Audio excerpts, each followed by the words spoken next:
Hello, and welcome to QuestLore, a family Lorcana podcast, where each and every week we come to you and talk about all things Lorcana. I'm Matt. I'm Malcolm. I'm Emmett. And I'm Jen. And I'm Oswald. Well, Oswald is just a plastic figure, and we promise Emmett isn't nearly as creepy as he sounds today. Can we sound normal today, Emmett? Okay. Cool. It's going to be one of those. Talk on One of those, folks. Okay. So let's start out talking like we do every week about how we were playing this past week. Now, it was Memorial Day week here in the States. And it was also the same weekend as the first big tournament in Atlanta. Yep. So our local place decided not to have a weekly play. Yeah, I don't think they were going to have it anyways. During Yeah. the Memorial Day weekend, the shop owner was out fishing. So Good for him. yeah, he was not able to take a nice little break, Mhm. and so we couldn't play the regular league that we normally play. However, We were like, we want to freaking play. uh-huh. So we went out and we played a sealed event Mhm. at another store. Yep. And what is a sealed event, Malcolm? Malcolm. A sealed event is where you open 6 packs and then you make a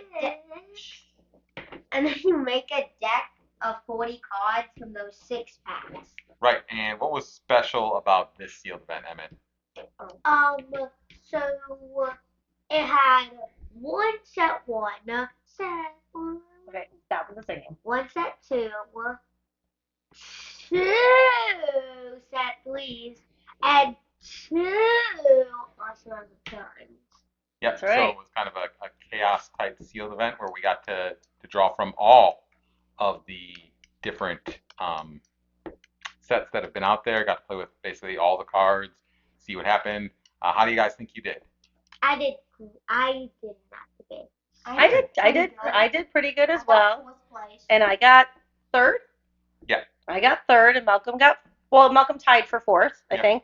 I got third, and then Dad I got first. won the whole thing. Yeah. Even though he doesn't think he's that good of a player, but he won the whole thing. And even though he went 3-0, but no, he went 2-0.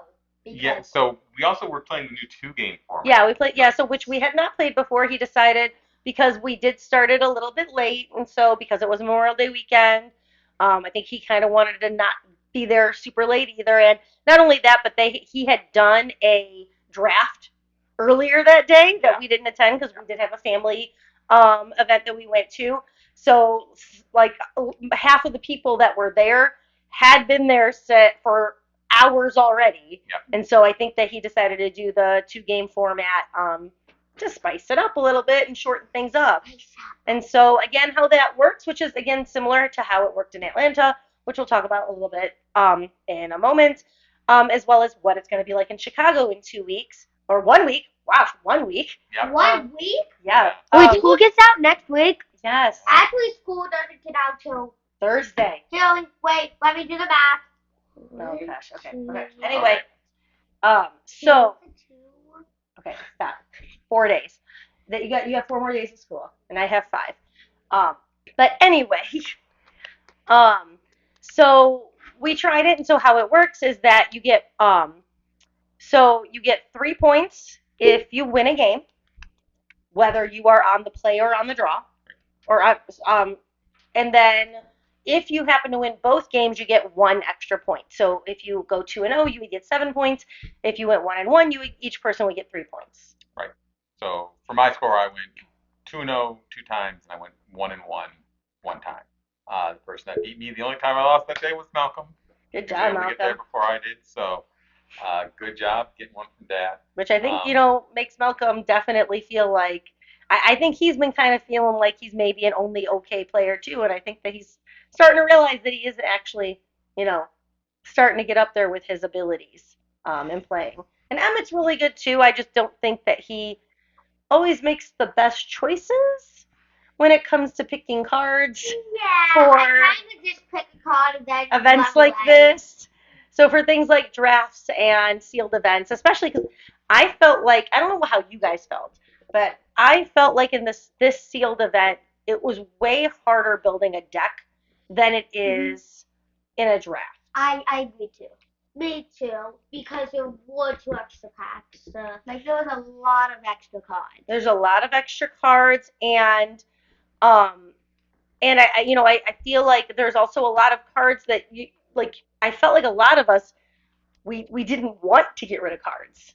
There's it was really hard making the decision of which cards do you give up for what. Where in a draft, you're kind of making that decision one card at a time.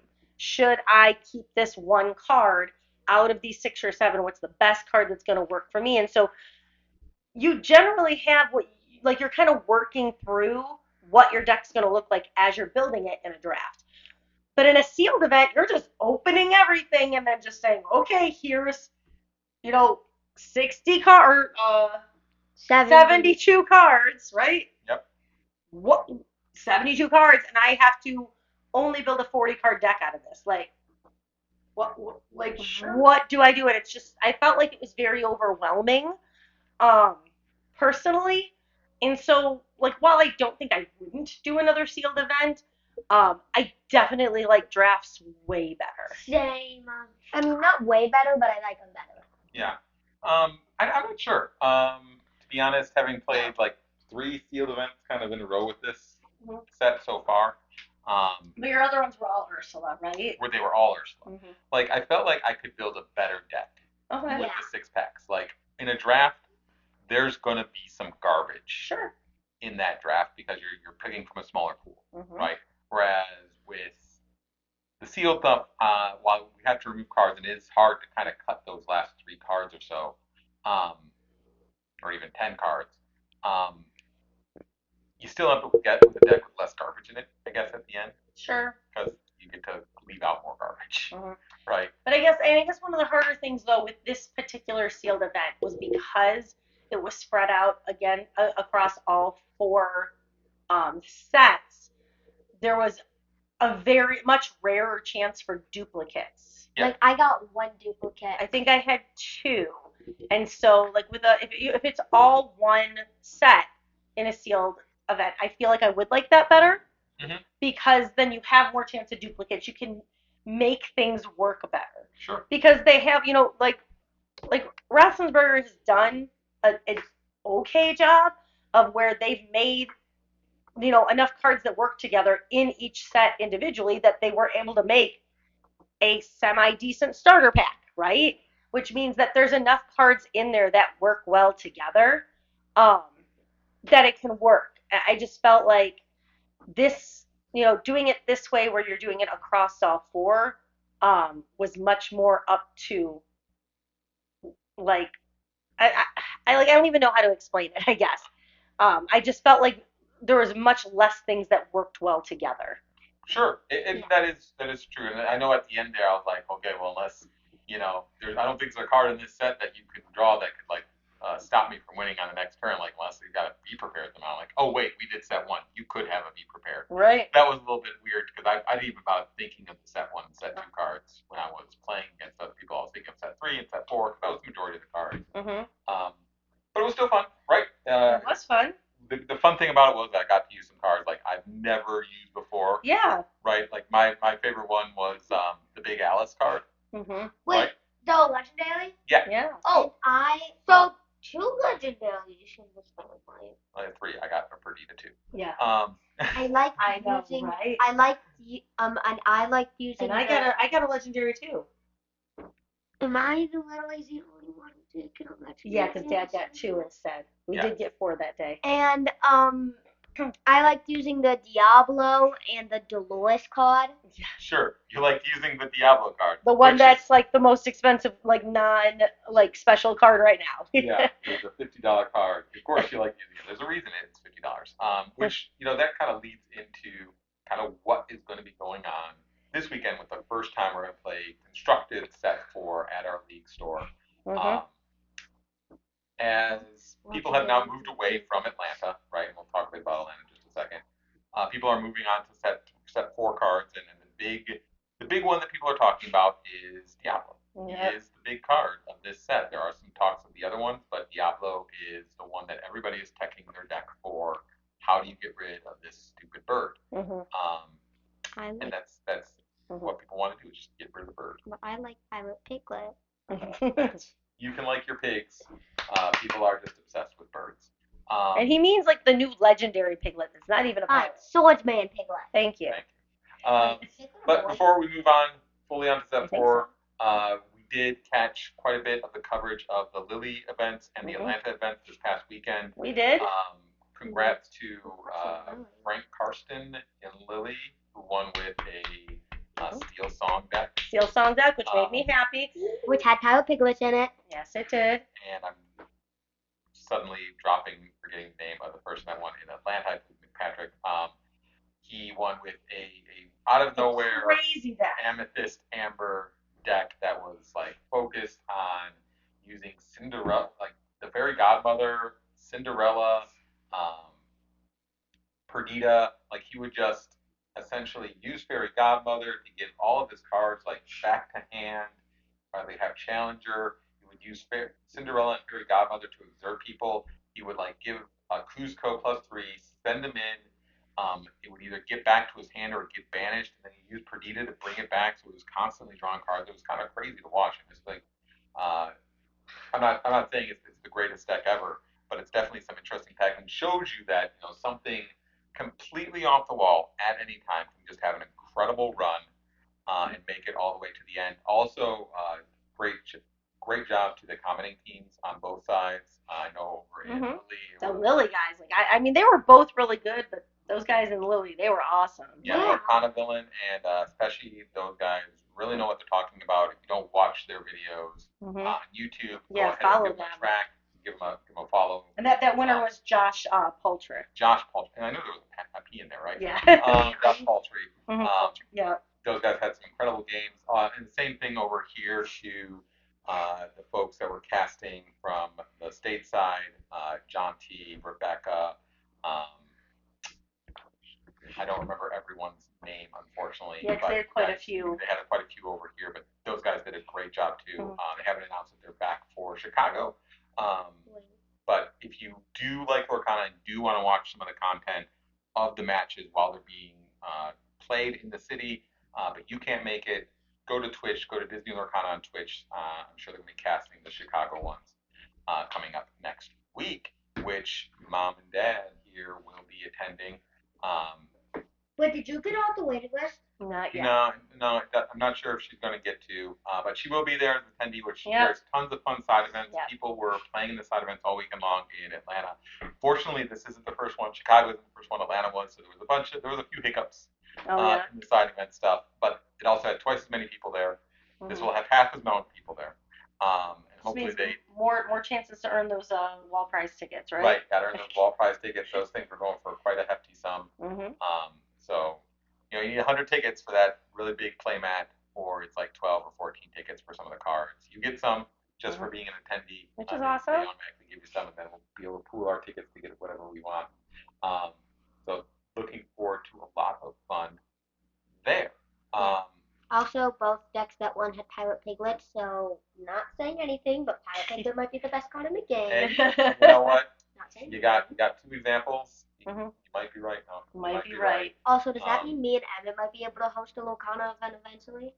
That would actually be hilarious. I would love to watch that.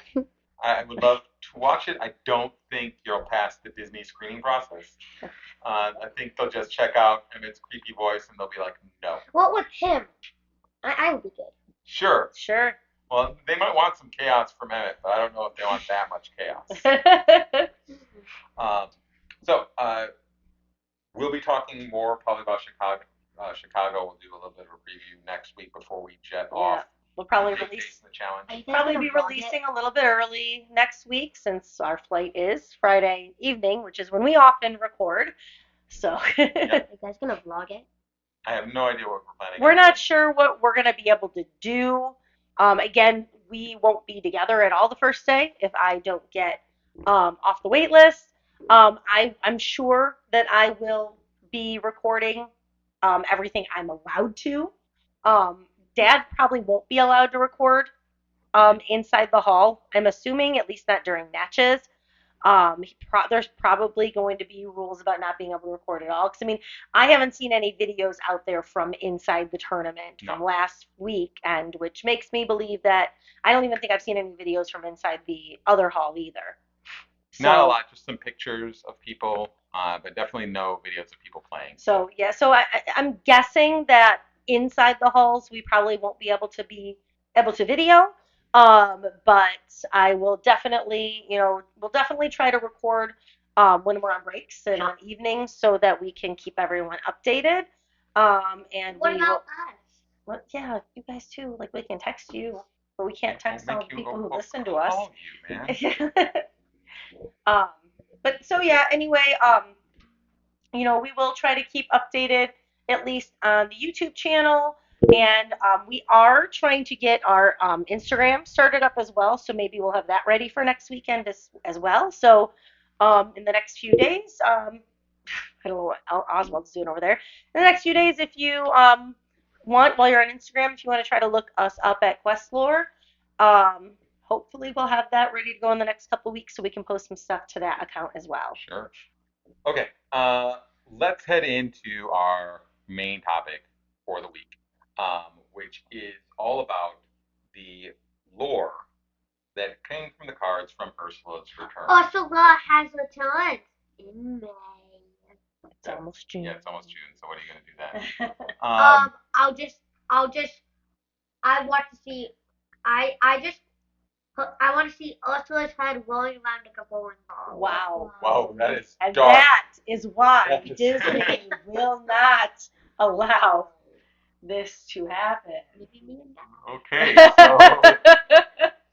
And remember, he is 9, folks. If you at home have never watched this, what are the pins? He's 9. What are you rolling? Flotsam and Jetsam, of course. They'll move out of the way. Is it like the little people? Like the merm people that she turned into? The cursed merfolk? Yeah, the cursed merfolk. Yeah, those are the pins. They're like connected. Yeah, but once her head gets cut off, they turn back into mer people. They're not cursed anymore, because like that's what happens at the end of The Little Mermaid. Do all the mer people get like better? Yeah. I mean, I know Triton does, but I figured he's like like Zaddy magic, so he gets better. Zaddy magic. What does this conversation become? Wow. That's how that works. I don't understand why you're questioning me on this. Okay. Let's just get let's get back to it. Okay, so one of the cool things about Lorcana is there is a story behind what we're doing, right? So basically at the beginning of Lorcana, the first Illumineer, basically there was the realm of Lorcana, and the original Illumineers lived inside the Illuminary, and they would make glimmers, which are Disney characters, out of the light and ink of Lorcana. Something happened and they were all gone at some point. At some point, from what we understand, right, an Ursula glimmer broke out and kind of flooded and set up a trap essentially that Martin walked right into after he got Jumanji'd into Lorcana. And basically, this flood of ink went everywhere. And Ursula used that as a way to enact an evil plot to take over Lorcana. It also transformed herself into the Bloodborne. Right. So what we know is that at the end of Inklands, right, in the teaser trailer for that, we saw a tentacled hand reach out and grab King Triton's trident. Based on the card Ursula's Plan, we actually see the Ursula Deceiver of all Glimmer with Triton's trident. I think that's just a quill of some sort. It could be, yeah. And in the card Ursula's Plan, we see the Ursula Mad Sea Witch talking with the Ursula Deceiver of all. So the first time we've really seen 2 glimmers on the same card, trying to get her to sign a plan. Telling her that with both the crown and trident, together we will be unstoppable. So this also adds a new item, the crown, to the game. So we've already seen the trident, we've seen it that it's going to have some kind of importance. So we see basically the mad sea witch Ursula trying to get Ursula the Deceiver of all to sign a contract, which she does in the signed contract. And you can kind of see it's the same contract because it's got the two Ursulas on that as well. So that's kind of the story to set up how the two Ursulas started working together. And of course, that went about as well as could be when you have Ursula Mad Sea Witch basically saying, after her flotsam, I can't rule Lorcana without the Hexwell crown. So we now have a name for this crown, the Hexwell crown. So at some point, the Mad Sea Witch Ursula got a hold of the trident, and the Ursula Deceiver of all took the crown. So they basically swapped the items that they have. This basically sets up the next card where we see kind of the other half of that, Ursula's trickery, where it looks like the Ursula Deceiver of all, right? This is the card from set 3 that can double sing, is saying, how dare you double cross me, Ursula shouting, lunging at the other glimmer. So Ursula the Mad Sea Witch, double crossing the Ursula Deceiver of all. I'm trying my best to explain it as I can. It's hard when they're both named Ursula. Yeah. Basically, the Mad Sea Witch double-crossed Ursula Deceiver of all. She's trying to get both the trident and the Hexwell crown, which we know she gets because the next thing we see is Jetsam and Flotsam. One Jetsam is holding the trident, Flotsam is holding the crown. And they're both Ursula's baby. And they're both Ursula's baby. But we don't know which Ursula. Right. Well, so the Mad Sea Witch. Jetsam grabbed it from the betrayed Glimmer Ursula, and Ursula, the Mad Sea Witch, is saying, now the crown and the trident are mine. So she's stolen them both. She becomes flooded with ink and becomes Ursula, the Sea Witch Queen.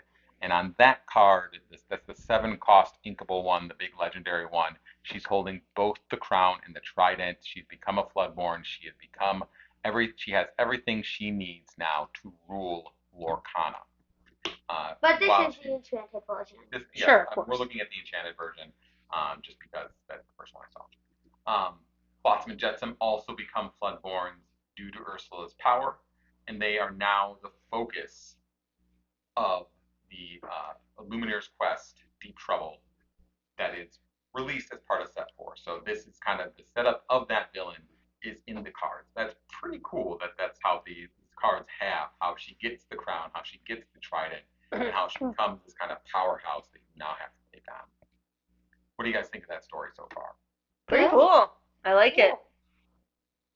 I've noticed like some of the cards like with Ursula's trickery, the signed contract and the Ursula's plan connecting. I didn't notice other stuff connecting though. Yeah. And I've noticed the Flotsam and Jetsam and the Ursula's trickery, is it? Connecting. Yep. Very cool stuff. Yep. There's a promo of this. Yes. The Flotsam and Jetsam Floodborn, there's a promo version of the card, right? It's the same version as the regular one, except it's shiny. The promo version of the card is the version that you will get if you check in early in Chicago or any of the other Lorcana events till at least the Toronto one. The Toronto one, you'll probably get a different one, whatever it is for set 5.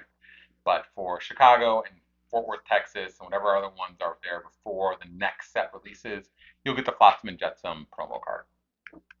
So we should hopefully come home with 2 of these. Yeah. So we've got Flotsam and Jetsam. So now I'm going to go into a little bit more on some of the other stories that are happening at the same time. Can I guess? Is there a story with Ariel? No. Oh, I thought surprisingly, no. Finding like the hidden Incaster and then turning into like the. I mean, you could maybe make one, but it's a little bit harder to connect the dots. There's not really a whole lot of flavor text in them. What we have, so now I'm going to go into a little bit of spoilers onto the Illumineer's quest, the Deep Trouble. Yep, spoiler. I'm not going to ruin what is in the gold pack if you win card. You can check out many other places to find that, or just go out and you can get the Illumineer's quest. It's available through most big box stores. If you thought it was going to be difficult to get a hold of because most local game stores didn't have them, a lot of the big box stores have them. It seems they save a lot of that stuff for those stores instead of the local game stores. So. Which I think is. Go ahead. Video on us playing the Illumineer's Quest and actually opening the golden packet if you want to see what's inside, and you can't get a hold of the of the Illumineer's Quest. Sure. But yeah, I mean, I think that's smart though, because like we talked about, it could be a good gift for somebody that, maybe they like Disney, they like card games, but they haven't started playing this. So I think that putting them out in the big box store was probably a good idea. Yeah. Okay. So go out and play. We recommended it last week. We still recommend it this week. That's not going to change. Nope. But we will talk about what's in that gold pack in coming weeks when it becomes appropriate to do so. So let's talk about some of the other things that are in the cards. So first, these are some of the cards that are going to be. We're going to talk about some of the cards that are in Ursula's deck in the game. So Ursula has her own deck, and in it are Entangled Glimmer. So this first one is the Minnie Mouse Wild-Eyed Diver. It's an Entangled Hero, 7 costing. Well, I'm not going to go over all the stats. Just to bring this out, that this is the first and best of my Entangled Glimmers. So just showing that Ursula has been grabbing these glimmers from set 2, right? So Disney Wide-Eyed Diver was from set 2. That we saw some kind of darkness that she was looking around. That's when this card shows when she got grabbed by Ursula. That's why. Okay. And kind of was the start of Ursula's Evil Plan was way back then during set 2. So this has been brewing for quite some time. Actually, it's been brewing since set 1 with the Detective Mickey and the seaweed. Yep. It's been brewing since the beginning. Definitely the hints have been there with the seaweed and everything we've gone over through past episodes. We're just kind of catching up now with what was here. So another thing that's kind of hinted at through the cards is Bruno. So there are 2 cards that kind of hint about this. First, Mirabelle Madrigal, the Prophecy Finder. She's seen on her card putting together a tablet. Now, the easy thing is to just say this is the exact same scene from the movie of Mirabelle putting together Bruno's tablets. This says on it, why would Bruno break this prophecy? Could it be something dangerous? We have to find out. So Mirabelle's trying to put together, and we see the put together Vision tablet in the card Vision Slab, an item. And we see it all put together, and it's not an image from the movie. Instead, we see Bruno kind of running away from the darkness that's trying to get it. So Bruno actually saw that Ursula was trying to get him, and that the entangled stuff was coming after him. And so that's why he had run away. The text guy writes, Teal Bruno, what's happening to him? We have to help. Is that where Bruno's return comes in? It might be. That's a weird card. Yeah, right? I'm not sure. That could just be, Bruno's return from the movie. Sure. There is a card called Bruno's Return that could be after the players defeat Ursula. It's not really clear. It could also just be from the movie. So you have to. Some of these fit in really easily. Some of them, well, is that really from just the movie or is it from the game? I don't know. Fun fact about Bruno's Return. I actually used Bruno's Return to return Bruno for my discard. Nice. Alright. So, and then that leads to, there was a entangled Bruno, the Bruno Madrigal, Unspeakable Seer. Basically, Ursula wanted him because his particular talents have already come in quite handy. Lets her dig through cards and everything.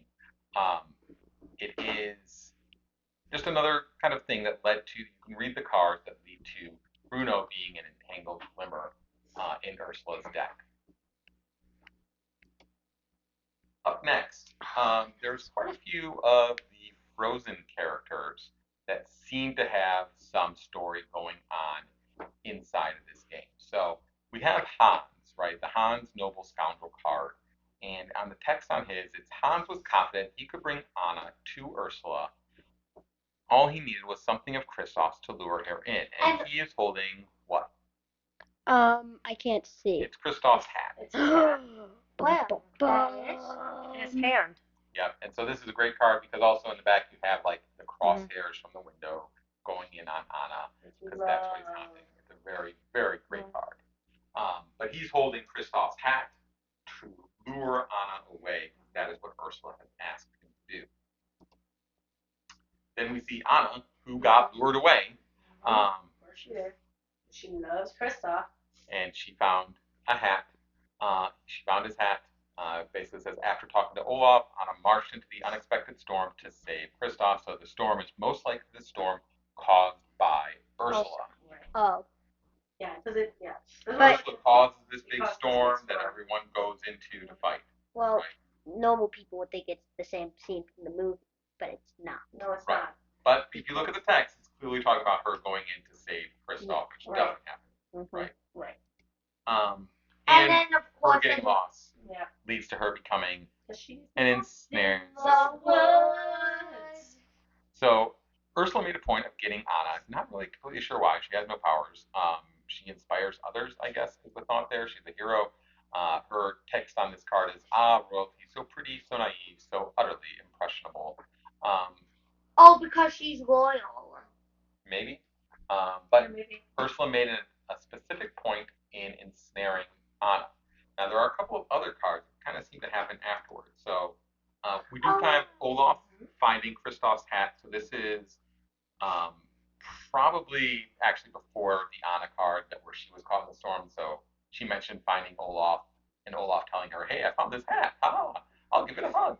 And Anna says, isn't this Kristoff's hat? If he went this way, he'll get caught up in that storm. So he probably gives this hat to Anna. Anna goes that way and gets caught up in the storm because that's what she does. She does things first and thinks about them after. So then we have Elsa Storm Chaser, right? And so this card kind of seems to be, maybe it's something that happens after the battle, because the text on here says, after Elsa dispersed Ursula's storm, Anna was nowhere to be found. So could Anna still be lost after she was entangled? I mean, if you go back, you maybe not lost, but maybe she snared her. It could be, but you would think, like we just talked about with the merfolk going back to regular folk, after Ursula was defeated, so if Ursula was defeated, weren't all the entangled like freed then? Would be the thought, but Anna doesn't seem to have been there because after the storm is gone, there's no sign of. Also, her entangled card looks like she's in the scene where like he's frozen from the movie, but you could see her like disappearing. Sure. Like, yeah. Or she's just lost in the woods. Because she is in the background. I don't think so. Well, look, she's in the background. She's in the background, but is that just regular Anna, or is she still entangled? Is there something that happened to her? There's a lot of cards that are kind of all connected to finding Anna and Anna getting lost. Just for her to be like just one of Ursula's entangled seems a lot. What about so what if in the future we're getting cards that are about the search for Anna? Right? Frozen is a huge property. Sure. They've done a lot of Frozen cards. They did a whole set based on Ursula. What if we get a set coming up soon that's all Frozen based? Sure. Or Pixar, you know. Yeah. I think we're still gonna have time for Pixar.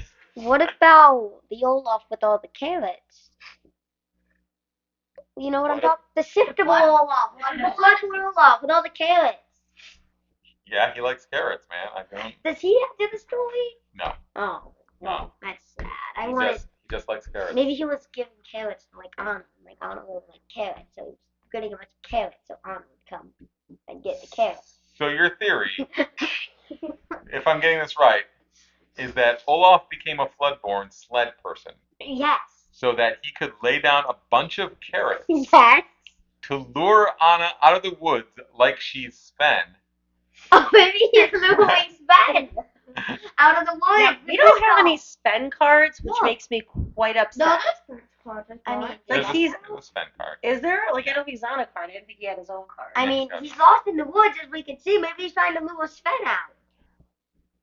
So, but it does say he's left behind, wondering if I should follow. Oh, look, and Sven is leaving. Maybe he's leaving to get the carrots, and Kristoff's wondering if he should follow Sven. Maybe.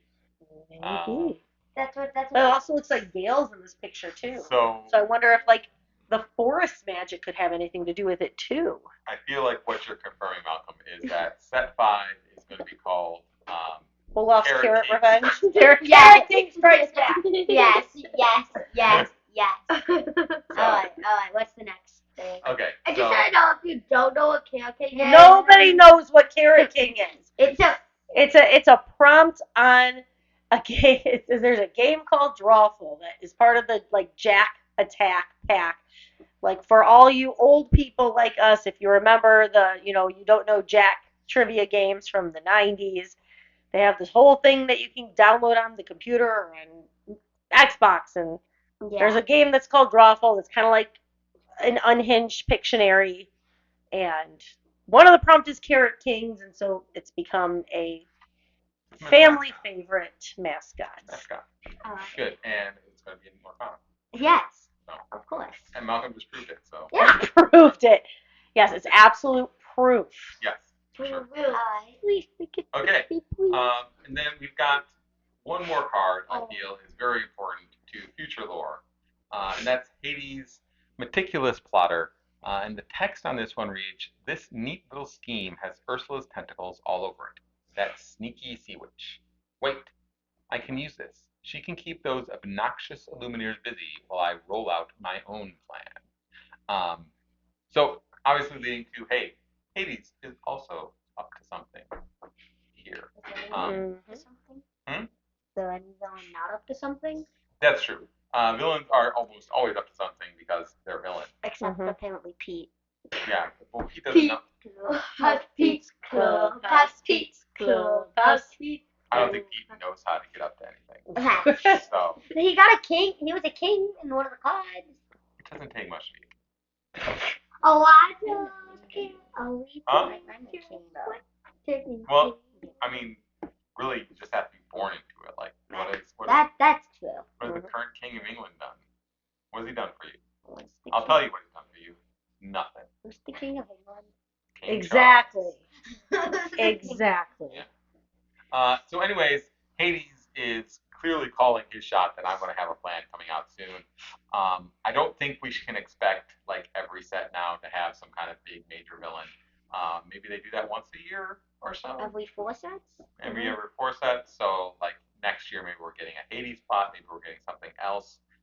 Maybe we'll find Anna by then. Maybe like a story, like every year we have normal set with lots of story, normal set, villain set. Maybe. Normal set with lots of story. Yeah. Oh, we'll see what set 5 brings when we hear about probably in a couple of weeks. Still, I would imagine. And maybe like set 6, because not set 5. Like it'll have like a type of like Illumineer's quest, but this time it's not fighting; it's like adventuring. Well, I'm pretty sure at least with set 5, right? They're having a kind of a beginner's box that you can buy, like a full like 2 decks. Here, learn to play Lorcana set.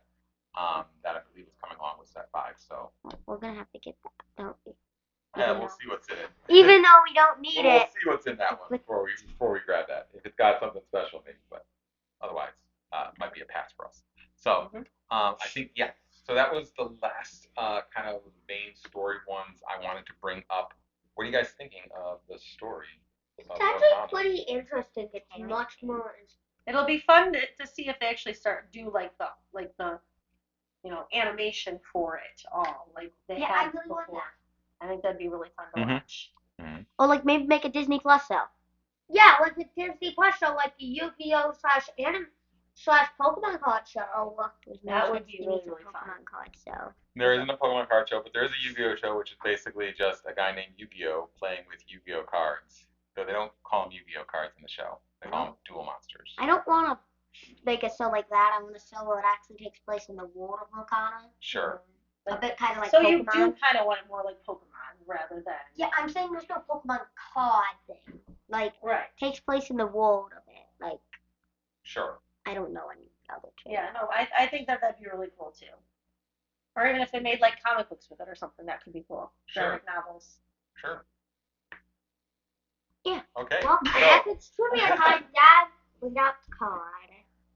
Wow, Emmett. I have the card. I have the card. No. Oh, it's Malcolm. How did Oswald get under there? Emmett's got it. How did Oswald even fit under here? I don't know. Okay, go ahead. It's probably going to be just. Alright, read it loud right into the mic. In Encanto, Dolores Magical has an ability that enhances Which of her senses? Hearing. Taste. Malcolm, what is It's it? hearing. Hearing. Hearing. Don't let us see in the back. In 2004 film, The Incredibles, what does the sideline superhero Bob Paw do for a living? Ooh, he works at like an office. An office, yep. He sells insurance. Insurance. Oh, Insurance yeah. adjuster. Yeah. Well, Bob Paw is an insurance claims adjuster. yeah. Yeah. Insurance claims adjuster. Yeah. Okay, this one might be a little hard. How many sisters does Stumper have in the movie Bambi? Yeah.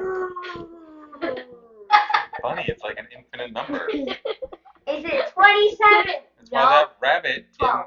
didn't just drop one more. No. I'm gonna say 53. No. 7. No. 1. No. None. It's No. all brothers. No. Only sisters? Yeah. Is it 1,000?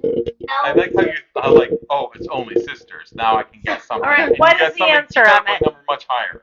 4.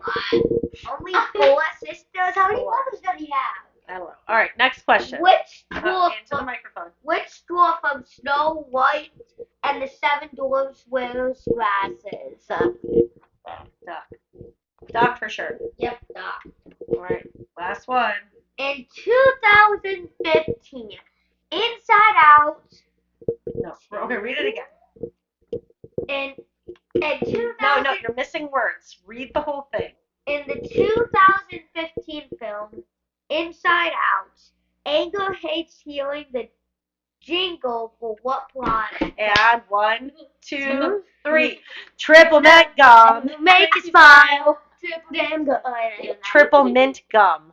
I thought it was triple dang gum. Yeah, Triple mint. Dang gum. Triple mint gum. triple mint gum. Can make you smile. Triple mint gum. Oh, he is right. It's triple dent gum. Triple dang gum. Like dental. Like triple dent gum. Can Dent make you gum. smile. Sure, okay. Triple dang gum. Can't make you smile. Triple dang gum. I wonder why Disney hasn't released triple dent gum. Yeah, I know. It's sour. Maybe for Inside Out too. Maybe the dentists won't approve it. Maybe for Inside Out too. The League of Extraordinary Dentists. Mm-hmm. For Inside Out. Many of them. Okay. See, it just makes me think of Mentos freshness. Mentos freshness. So I did have one other question I wanted to ask you guys before we call it a night here for the podcast. Okay. Out of all the cards that you guys played this past weekend with the set stuff, and the stuff that we've been kind of cooking up for our decks coming into this weekend, what cards are you excited to try out? Piglet. Piglet. The new Piglet? Piglet and probably the Phil and Baby Piglet. Do I have that? No, I don't have that Elsa in my deck, do I? That Elsa with like the seal? No. The Anna with the shield? Yeah. No. Baby Piglet. You're not playing Sapphire. Oh, that's Sapphire. Yeah. I didn't know that. Baby Pegasus. Baby Pegasus. Baby Kicking Pegasus. Baby Horse. And Baby Horse. Yeah, and then Big Horse who's kicking Pegasus. Who's been kicking my baby. Who's been kicking Pegasus. Who's been kicking Maximus. Who's been kicking Ursula. Who's been kicking the purple guy from FNAF. Okay, that's enough. Done. What? I don't know. Like, I haven't really had any time with end of school year to even look at my new deck. I have no idea. Yeah, it's a busy time of year. May is so crazy when you have children. Anyone else that has children probably knows that. So May I'm is a speaking really more crazy about month. being a teacher. That it's crazy and I have no time. Well, that means you have another 100 kids that you have to help out. Yes. So, same thing. 100 kids, your own kids. It's all work. It's Mhm. all. Triple dang gum. Just make you smile. Okay, so let's bring us to a close. Thanks so much, family, for talking with us this evening.